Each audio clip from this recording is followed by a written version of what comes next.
It was Christmas Day, and Dr. Watson went to visit Sherlock Holmes. When Watson arrived, Holmes was looking at an old hat. Holmes explained. On Christmas Eve, his friend Peterson was walking home. He saw a robbery. In the fight, the victim dropped his Christmas goose and his hat. When Peterson arrived, all the men were running away. So he picked up the hat and the goose. Peterson brought them to Holmes. Holmes loved puzzles, so Peterson asked him to find the victim of the crime.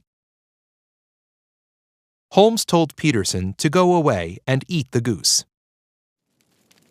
He started to study the hat. A few hours later, Peterson came back. He was very excited. While he was cooking dinner, he found a blue jewel inside the goose.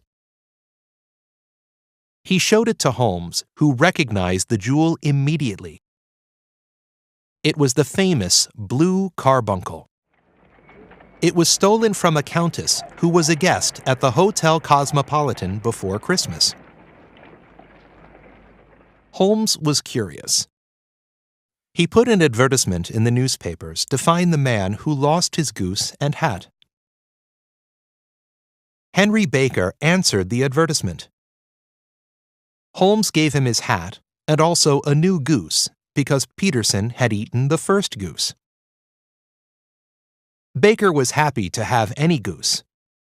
So Holmes knew that he didn't know about the jewel. Holmes and Watson found the butcher who sold the goose. He was grumpy. Everyone's bothering me about that goose. I sold the goose, and that's the end of it, he said.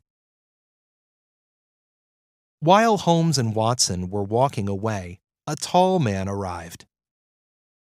The tall man was asking about the goose, and the butcher was shouting. Holmes spoke to the tall man, and he confessed everything.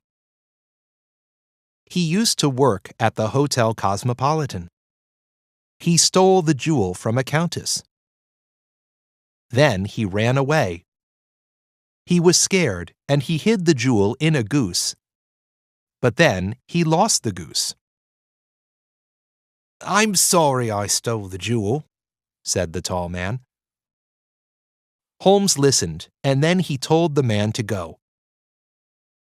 Watson was surprised, but Holmes said, "It's Christmas. We can give the jewel back to the countess, so let's forgive the thief."